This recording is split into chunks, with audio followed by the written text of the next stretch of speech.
Hey all, it's Matt, your average gamer. Today we're ranking Elden Ring Nightreign's bosses from easiest to most difficult. Nightreign is a tough game, testing your abilities and reactions with every boss. Well, sort of. We're starting here with Maris, Fathom of Night. This boss is very easy. As a matter of fact, this is by far the easiest boss in the game, and it's not even close. Of the four I've faced, Maris, also known as Augur, I've beaten him 3 of those times, only losing when we had 2 people and we both went down to the bomb he drops at 30% HP. Strategy for Augur is simple. Keep hitting him with anything. Almost anything that's not a status effect will do. He's weak to lightning, but you don't have to change your setup much for this boss. He's cake after all. If you're looking to solo for the first time, this is a quick feel-good win. Although I'm not sure he prepares you for any other boss on this list, and I wouldn't be shocked to see Maris get a much needed buff in the future. Seriously, we're dealing with running around with jellyfish here. That's not too difficult, and a boss that does, well, sleep damage. But after you fall to sleep, most of the time, he doesn't even follow up and hit you. This boss is particularly easy, and it's really not a challenge or much to talk about here. As I end this clip, we're going to be moving on to more challenging bosses, and Augur really doesn't pose a difficult task for anybody, really. I feel like if you're struggling with this boss, you should probably test out your skills, get a little bit better, and then come back around, circle back around, because this is a boss that's even easier than Gladius, and you have to beat Gladius before you move on to anything else. He'll probably receive a buff in the future, though. Speaking of Gladius, we're going to be jumping into him now. Gladius Beast of Night makes number 7. Gladius was easier for most of us, as he was heavily present in the beta and the only Nightlord you could face. Having an awesome look of a 3-headed dog straight out of hell, he's quite simple in his moveset. He's got a series of bites and fire blasts you'll learn very quickly. Here I'm doing this one solo, as he only took me 2 tries to get down on my own. He's weak to holy damage, and if you're able to stand in front of him, you'll be at an advantage. His bites and fire blast are heavily telegraphed, and this will allow you to maintain pace. He's not nearly as easy as Maris, not even close to that easy, but he's still not that tall of a task for most Souls veterans. Once you get the hang of this 3-headed monster, you'll be looking to face other tougher Nightlords than Gladius. If you ever want a guaranteed win, or as close as you'll get, Gladius or Augur are excellent choices to get your confidence up. If you're going to run this game solo, and you may run this game solo and start to jump in and play solo mode, especially if you started with co-op and you think you're getting better at the game, much like myself, as this game goes on, we do get better with each playthrough. I recommend facing either one of these first 2 bosses as your first solo run, because you're probably going to be able to get through either one of them fairly easily. Use holy damage for Gladius. Augur is easy in general, but if you want to go with lightning damage, you can solo him too pretty easily.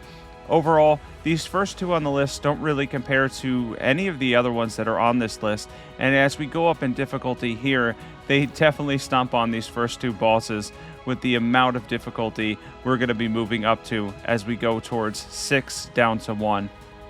Gladius is a really fun fight though, and I do want to mention that because I have a blast every time I fight the 3-headed dog, and soloing him was a lot of fun. He's one of the more fun Nightlords because he has very good balancing. We'll talk about balancing as we go through the rest of these bosses. Some of the bosses, of course, have less balancing than others. Some feel a little bit unfair, and I'll talk about those when we get down to the final couple. But, of course, Gladius, very fair fight and a fun fight too. Definitely try this one solo if you're looking for a first run. It's great.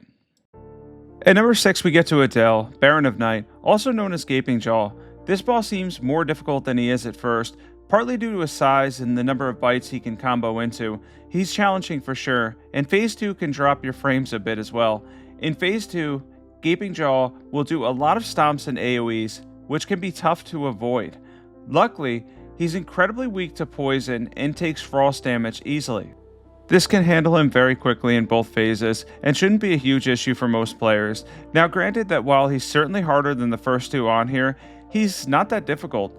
Gaping Jaw will fall hard in the end more often than not, but he does begin the moderately difficult part of this list. He's harder than the first 2 by far, and he can be a challenge for many players, and this is probably due to his size and the fact that he has a lot of stomps and crazy combos. He's going to be difficult for some. Firstly, When you're jumping into him, you're probably going to go straight from Gladius in order right to Gaping Jaw, and there's a big difference in difficulty between the two. But I believe once you get to this boss and start to hit him really hard with Poison and Frost, you'll take Gaping Jaw down in no time. He's not that difficult, just a little bit harder than the first two. Well, let's not compare him to Augur. Augur really is way too easy, but over Gladius, he's more difficult for sure, and he's going to pose a higher task for you, especially if you have a PC that's on the lower end of the requirements.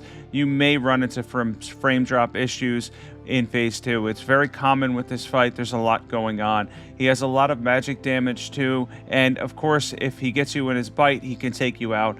But if he does get a player in his bite, pelt him with poison and he will drop the player and they will take a reduced amount of damage. It's really helpful for this fight to make sure that you're on him in that sense, so that if he does grab one of your teammates, you're able to quickly allow him to drop the teammate and the teammate will not go down as a result, which is a huge plus. Continue hitting him with poison and he'll constantly try to get the poison off of him throughout the fight. That's the gunk you see when he's shaking off the poison, and then reapply it again. Frost is great because it slows him down. It's going to slow him down a lot in Phase 2, and as it does, you're going to be able to do even more damage to Gaping Jaw too, because Frost also allows you to do an increased amount of damage to the boss as well. If you're having a difficult time with him, you could also run 3 Iron Eye. That will probably absolutely crush him, no problem whatsoever, as you're able to pelt him with poison, frost, etc., and he takes massive damage from those. Continue to apply the pressure, and of course in Phase 2 he's going to be a lot faster, so you have to be really careful. But overall, I would say this boss is only moderately difficult, not too bad at all, and you're going to take him down more often than not. We have Caligo, a giant frost dragon that has massive area effect damage. He's impressive to look at, and even looks like he's straight out of an idea that was scrapped from the Dark Souls series. Caligo may be big in size, but he's a bit easy for the amount of damage he can do. Like any dragon, you could run under him, use lightning damage, I think he also might be weak to fire, and just spam attack his legs. His movement is on the slow side, but even with that, he still lands at moderately difficult due to the fact that he can do a ton of damage if you get caught in the AoEs. He's really fun to fight too, and honestly, I love his design. I don't think he needs a buff, and honestly, it's a very fair fight. I think he's moderately balanced and a pretty perfect fight. You'll do fine with the right crew here and take this big dragon down in no time. He truly is cool to look at. He's one of the coolest designs in the game. Maybe it's just me because I like the dragon designs, but overall, the dragon design here was excellent, and it really does feel like I'm facing something from Dark Souls. Elden Ring's dragons were good, and I did enjoy Placidusa as well as Baal, who probably takes the cake for the best dragon in any of the Souls series. But as far as the rest of these bosses go, I think Caligo was right up there with them as far as the tougher bosses and the tough dragon bosses, the more interesting ones at least. Caligo finds himself right in that place, and he's very entertaining to fight. The atmosphere is great. The sound on all these, I chose my own music for this video, is excellent of course, and these battles end up being really epic, especially with some of the bosses that are bigger, because the camera angle can work a little bit against you too, of course. But we can go for his legs, continue to attack him repeatedly, and take him down in no time. If you look at his size and structure, I really like the dragon design here. They did a good job making something unique. From Software is actually getting a lot better with these dragons, and they're making them more entertaining and more fun to fight. I do feel like they're still a little bit clunky at times because these are dragons at all, and they're gigantic compared to us, as you can see me hitting his foot. But they are getting a lot better, the designs are getting better, and all of the Nightlords, I would say, I was very impressed with, aside from how easy Augur is. I know I've mentioned that a few times, but he truly is too easy. Overall, though, the Nightlords are impressive, and if you haven't been playing Elden Ring Nightreign, I'm just going to say this right now. I highly recommend this game. It's a ton of fun. I'm enjoying it so much. These battles are epic, and honestly, some of the best boss fights I've ever been a part of. Running them with co-op or a 3-man group is incredibly fun. And if you're ever looking for a group, feel free to join the Discord. It's always in the pinned comment below. And also, don't forget to subscribe if you like videos like this one. Hit the sub button to see them in the future. And if you want to see me rank the characters eventually as well, comment below. At number 4, we have Noster, Wisdom of Night. Okay, so his design is incredible. Everything from the looks to the soundtrack and more are on point in this fight. The hard part? You're facing two bosses. Even with fire damage as his weakness, Phase 2 becomes an issue very quickly. You'll get charged and have magic sent your way time and time again. He's not by any means the hardest boss on this list, but he sure poses a challenge. Of the 5 times I've gotten to him, I've only beaten him twice. Recently we ran a group where he charge hit all of us, taking out our entire group in one go. The running attack he has with the magic added is difficult to avoid, and that's the reason Noster ends up being in the top half of this list. He's a formidable foe, and one that you manage your attacks with, or you're going to at least have to, more so than the first 4. If you do, the fight becomes manageable. Noster is the last of the bosses that are more reliable for wins on this list, rather than the top 4. He's also the last that I would call moderately difficult. He's moderately difficult in the sense of you can beat him a decent amount of times, but you may have some trouble with him as well. His moveset is a little bit complex overall. It's got a series of stomps, magic attacks, etc. He can do a lot of damage to you very quickly, and he can also run you over. As you can see that attack there, we're able to avoid it there. If you have a 3-man crew you're running in co-op, you're going to want to stand apart from him, typically on each side of him, so that when he does that charge attack, it doesn't take all of you down. Truly an epic boss design, and I feel like this was a really original boss. A lot of them are like that. I felt like they did a really good job with the Nightlords, but this boss specifically, a lot of times I found myself just staring at the boss because I thought this was such a cool and unique design. Totally fun to fight too. The only issue that I ran into with this is it's one of those ones that's going to start to rely on the AoE spam stuff, which is unfortunate.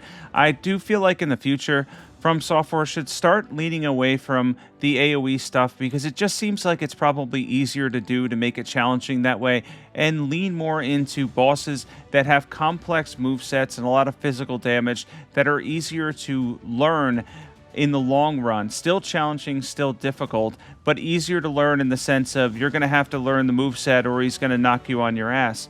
And I feel like they could do a better job with that rather than dodge all of these AoE attacks time and time again. It just gets a little frustrating after a while.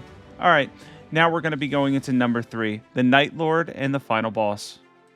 He's not the hardest boss because he has a learnable moveset. I just mentioned this, by the way, and I think he's a great example of that. He actually has a moveset that is more in line with Dark Souls and can be learned quickly. Now in Phase 2, he can quite literally open up the sky and drop it on your head. An insane move even Radahn couldn't pull off. His design is also incredible, and he feels very much like the bosses we enjoy in most From Software games. I really enjoyed this fight. Even though it only took 2 total runs to beat him, I did get lucky with a very good team, and he's not too bad. He still is the perfect balance of difficulty and fun, and I think they knocked it out of the park with his design and moveset. You'll take him down a decent amount, and at least Phase 1 is incredibly easy. So you do get a break there, and of course you're going to want to run a co-op 3-man crew, probably people that you know for this fight, because it's going to make it easier ultimately. He can move around a lot, and he does have a lot of the AoE stuff too, but fortunately for us, he has a lot of sword attacks mixed into. It's very much 50-50, and I think it's a very good balance between the amount of AoEs and the amount of regular physical damage attacks he does. He also seems to wield some version of the Dark Moon Greatsword. He uses the beams as well, and I'm assuming he has a version of the sword that hasn't been nerfed. He does a lot of damage with that ultimately, and he is weak to rot, so if you're looking to run rot, definitely use rot to take him down. Keep in mind, by the way, this is just a quick tip. If you use rot in Phase 1, it does carry over to Phase 2 as resistances go up. So if you want to avoid rotting him in Phase 1, it'll technically be easier to rot him in Phase 2 and take him down faster. So that's just a quick tip in terms of fighting this boss. Overall, though, I really enjoyed his design. I think he's a great final boss, but I don't think he makes the top 2 for me, which we're going to move on to now. And number 2, we have Fulgur, Champion of Nightglow. So I believe these last 3 are the only 3 I haven't beaten multiple times yet, and this clip is me getting my ass handed to me time and time again. He has a brutal moveset, filled with delayed attacks, and he's only really weak to lightning. His dashes are insane, and lead to massive AoEs everywhere, making this fight a hostile environment throughout its duration. I'll be honest, this is the hardest boss to learn for me, and though he doesn't make the number 1 spot, he's 2 for me just for the fact that this is like a Draconic Tree Sentinel upgrade, filled with even more stomps and delayed attacks. I'm absolutely going to have to work on this one, as this wasn't my greatest clip in the world, that's for sure. And he's certainly harder for me than any of the other ones leading up to the number 2 spot. And of course, number 1, since we've gone through 7, you're probably going to end up knowing what that is. But before we move on to number 1, I want to say a couple things and also go over a couple of things that you could use to maybe get better at this boss fight and things that may help myself in the future as well. First of all, lightning damage, and second of all, he really uses the camera against you more so than a lot of the other bosses because of his charges and the fact that after his charges, the ground explodes. So your best bet is to be incredibly careful when you're picking up your teammates and try to watch where he goes. If you're standing anywhere near the part that glows, it's going to damage you, and it does a lot of damage. You're going to see it here hit me. It's going to hit you constantly, and it is very hard to dodge quickly out of because it explodes only a couple of seconds after. So if you're having trouble with this fight, use lightning damage and try to pace yourself better than I did. This is an anti-aggressive boss, meaning that when you go up to him and you try to hit him a bunch, he's going to have more move sets, basically more moves that are going to stop you from hitting him consistently. Between his stomps, AoEs, and his amount of physical damage that he can do to you in a consistent manner, you're going to have a hard time. You can stun lock him with a team as we did here for a little bit, but ultimately he's still got to stomp down and did massive damage once again. This is one of those bosses that you want to play a little bit more carefully than some of the other ones, especially the ones that are lower on this list. You really need to be a little bit cautious here in terms of Fulgur, Champion of Nightglow. He is a really challenging foe, has a very complex moveset, and if you've struggled with the Tree Sentinel or the Draconic Tree Sentinel, you may find yourself struggling with this boss fight too. Alright, it's time to move to number 1 on this list. At number 1, we have Libra, Creature of Night. This boss is brutal, insane you might even say, as you're dealing with more AoE spam in one fight than multiple Shadow of Erdtree bosses combined, Concert Radon included. I don't like that they shifted to the AoE so much for this one, because its design is really cool. Unfortunately, he's just spam and it gets old really quickly. I imagine a lot of people struggle with this boss fight, and I don't even wonder why. The whole arena is essentially madness build-up. His swings are simple at least, but he won't use them much. Instead, he'll frequently opt for going for his ranged attacks time and time again. Oh, and his weakness? Madness. Very difficult to get a good madness weapons before this fight. It's really hard to find them in general. Yeah, this is an easy number 1 for me. Liber is a challenging, but possibly in most of the wrong ways. I think he would have been better had they just went half and half with the AoEs and physical damage attacks, rather than mostly AoEs and just a few physical damage attacks. When you get this boss down, you'll probably find yourself taking a break before fighting him again, and it's easy to see why he's number 1. I think this is going to be number 1 for most people, and one of the reasons why is because of the AoE spams. I know I did complain in this video a lot about it, but I do want to get back to the days of Dark Souls where it relied more on learning a moveset, and I get it. Our movement is a lot faster as our characters than it used to be. Elden Ring changed that. We now have faster movement as we play these games, and it does change the bosses because they have to be more difficult. But they could split the AoE with physical damage attacks for the majority of these bosses, and it would be excellent. This is just a bit much, and I think that's why it makes them the most difficult. Alright, thanks for watching this one. Be sure to subscribe if you enjoyed my list, and if you want to see me rank the characters eventually too, comment below. I'll catch you all in the next video, and honestly, I can't wait to do the next one. This game's been incredibly fun, and it's going to be really exciting to jump into the next video.